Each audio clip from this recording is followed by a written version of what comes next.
Black folks, as we know, there's going to be 1,100 protests across the nation on Saturday, April 5th. And we ain't going. We ain't going. We ain't going.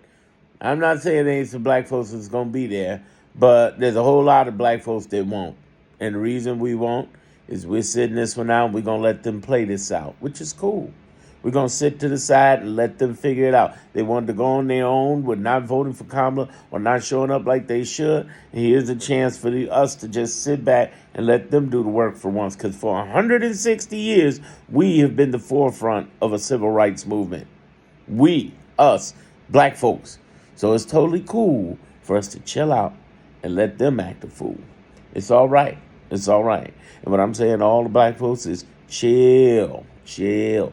Do not lose your mind over this stuff. Do not get upset over this stuff. Do not argue over this stuff. Do not pass go. Do not collect $200.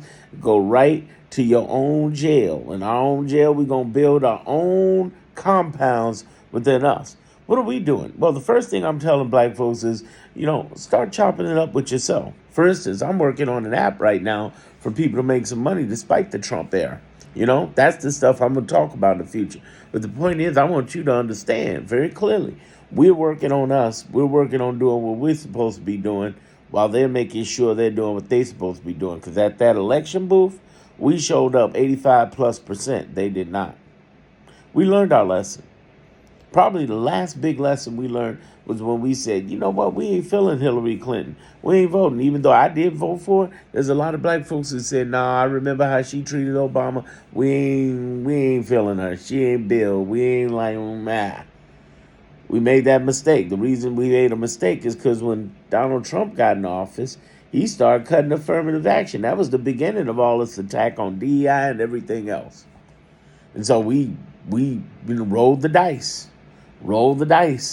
And sure enough, we came out craps when we were trying to hit 7-11.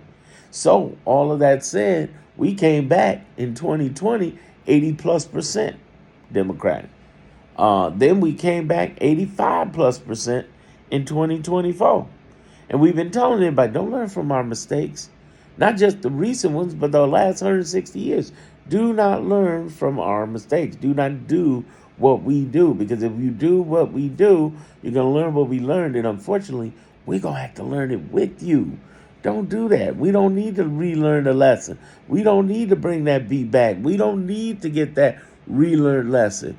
Please learn from our mistakes and do what we say do. But they didn't do that. So now they're in the streets protesting, and we like, good luck with that. Good luck with that. Subscribe to my channel for more. Black folks, we talk about politics.